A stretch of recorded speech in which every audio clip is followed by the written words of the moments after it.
దేవుని పరిశుద్ధ నామమునకు మహిమ ఘనత ప్రభావాలు కలుగుగాక. మరొకసారి ఉదయకాలం వీళ్ళ ప్రేమతో మీద నా ప్రత్యేక ఆహ్వానం. క్రీస్తు ప్రేమ పరిచయ పక్షంగా నాకు హృదయపూర్వక వందనాలు తెలియజేసుకుంటూ, కీర్తనల గ్రంథం 18వ అధ్యాయంలో రాయబడినట్లుగా దావీదు గారు అంటున్నారు, యెహోవా నా బలము, నేను నిన్ను ప్రేమించుచున్నాను. యెహోవా నా శైలము, నా కోట, నన్ను రక్షించువాడు, నా కేడెము, నా రక్షణ శృంగము, నా ఉన్నత దుర్గము, నా దేవుడు, నేను ఆశ్రయించి ఉన్న నా దుర్గము.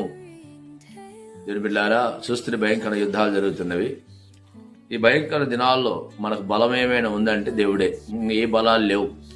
దావీదు గారు అంటున్నాడు, అసలు ఈ రోజు నీ బలం కలిగి ఒక రాజుగా గాని రాబో తరాలకు ఆశీర్వాదకరంగా ఉన్నారంటే ఒకటే, నా బలం దేవుడు. అరణ్యంలో నా తండ్రి అయిన చిన్న మందను కాస్తున్నప్పుడు, గొర్రెల మందను కాస్తున్నప్పుడు, సింహము ఎలుగుబంటి వచ్చినప్పుడు నాకు వేరొక బలం ఏమీ లేదు, నా బలం దేవుడే. అలానే గొల్యాతు మీదకి వెళ్ళినప్పుడు నాకు వేరొక బలం ఏమీ లేదు, నా బలం ఏమైనా ఉందంటే దేవుడే నా బలమయ్యండి. నేను యెహోవా నామమును నీ మీద యుద్ధానికి వస్తానని చెప్పి గొల్యాతుని కొట్టే బలం నాకు లేదు, కానీ యెహోవా నామమును విన్నప్పుడు ఆయన జయమిచ్చి ఉన్నాడు. కాబట్టి నేను నిన్ను ప్రేమిస్తున్నాను, నా బలమా నేను నిన్ను ప్రేమిస్తున్నాను అని అంటూ ఇంకా అంటున్నాడు, యెహోవా నాకు శైలమై ఉన్నాడు, నా కోట, నన్ను రక్షించువాడు, నా కీడము, రక్షణ శృంగము, నా ఉన్నత దుర్గము, నా దేవుడు. ఇంకేం లేదు. హల్లెలూయా. నాకు ఏమైనా ఉన్నది అంటే సర్వము దేవుడే.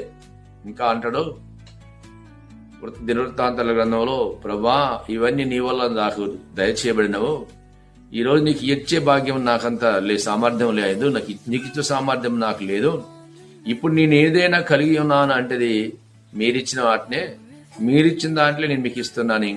ఎంతో రాజ్యము, సైన్యము, సమస్తము కలిగి ఉన్నప్పటికీ ఏ మాత్రము కూడా అతిశయపడకుండా, నా బలము నీవే అయ్యా, నేను నిన్ను తప్ప ఇంకెవరిని ప్రేమించట్లేదయ్యా అని అన్నప్పుడు దేవుడు ఊరుకుంటాడా?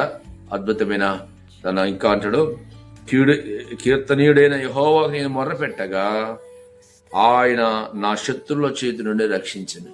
అనేక శత్రువులు దావీదు గారికి. కీర్తనీయుడైన యెహోవాకు మొర్ర పెడితే ఆ శత్రువుల చేతిలో విడిపించి, ఇప్పుడు ఏ శత్రువుల చేతిలో నువ్వు చిక్కుకొని ఉన్నప్పటికీ ఆ శత్రువు చేతిలోంచి విడిపించి నిన్ను గొప్ప చేయవాడు యేసయ్య ఒక్కడే. ఈ విషయంలో తెలియజేయనది ఏంటంటే, వేరొక ఆశ్రయం మనకు లేదు. మన ఆశ్రయం ఏదైనా ఉందంటే దేవుడే. ఆ దేవుని ఆశ్రయం చేసుకుని ఈ భూమి మీద సిగ్గుపడ్డ నరుడు లేడు, సిగ్గుపడనేడు. ఈ దినమున నీ కూడా సిగ్గు